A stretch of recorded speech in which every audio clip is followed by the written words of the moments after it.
بالله من الشيطان الرجيم بسم الله الرحمن الرحيم لا يسأم الإنسان من دعاء الخير وإن مسه الشر فيئوس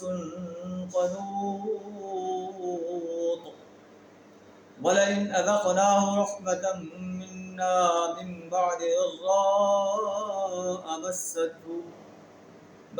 ليقولن هذا لي وما أظن الساعة قائمة ولئن رجعت إلى ربي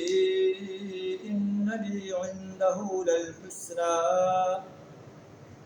فلننبئن الذين كفروا بما عملوا ولنذيقنهم من عذاب غليظ صدق اللہ العظیم۔ سورہ حامیم السجدہ آیت نمبر 49 اور 50، جن کا ترجمہ کچھ اس طرح ہے: لا يسأم الانسان من دعاء الخیر، انسان کبھی بھلائی کی دعائیں مانگتے نہیں تھکتا۔ وَإِن مَسَّهُ الشَّرُّ فَيَئُوسٌ قَنُوطٌ، اگر اسے کوئی آفت آ جاتی ہے پھر وہ مایوس ہو جاتا ہے، اور آفت کے بعد اگر ہم اسے أَذَقْنَاهُ رَحْمَةً مِنَّا مِن بَعْدِ ضَرَّاءٍ، اس کی تکلیف کے بعد اگر اس کو ہم اپنی رحمت کا مزہ چکھائیں تو وہ کہتا ہے ہاذا لی، یہ رحمت یہ نعمتیں تو میرے لیے تھی، میں نے ان کے لیے کوشش کی۔ وما اظن الساعۃ قائمہ، میرا گمان ہے کہ قیامت قائم نہیں ہوگی اگر میں اللہ کی طرف لوٹایا بھی گیا۔ ان لی عنده للحسنى، تو میرے لیے وہاں بھی بھلائی کی بھلائی ہوگی، کیونکہ جو اللہ مجھے دنیا میں بھلائیاں دے رہا ہے اس کا مطلب اللہ مجھ سے خوش ہے، آخرت میں بھی میرے لیے بھلائی ہوگی۔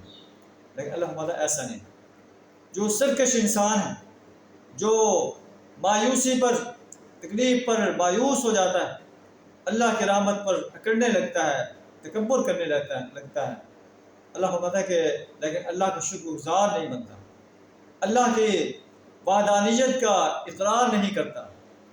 اللہ کے رسول صلی اللہ علیہ وسلم کی رسالت کا اقرار نہیں کرتا، یوم حساب کا اقرار نہیں کرتا۔ اللہ فرماتا ہے فَلَنُنَبِّئَنَّ الَّذِينَ كَفَرُوا بِمَا عَمِلُوا، ہم ان کافروں کے اعمال کا جو ہے انہیں بتائیں گے کہ دنیا کے اندر کیا کرتے رہے۔ وَلَنُذِيقَنَّهُم مِّنْ عَذَابٍ غَلِيظٍ، اور ہمیں عذاب غلیظ کا مزہ چکھائیں۔ اللہ سے دعا ہمیں ایسا طرز عمل اختیار کرنے سے اپنی پناہ عطا فرمائے، اپنا فرمانبردار بندہ بننے کی توفیق عطا فرمائے، تکلیف پر صبر اور نعمت پر اپنا شکر ادا کرنے کی توفیق عطا فرمائے۔ وآخر دعوانا الحمد للہ رب العالمین۔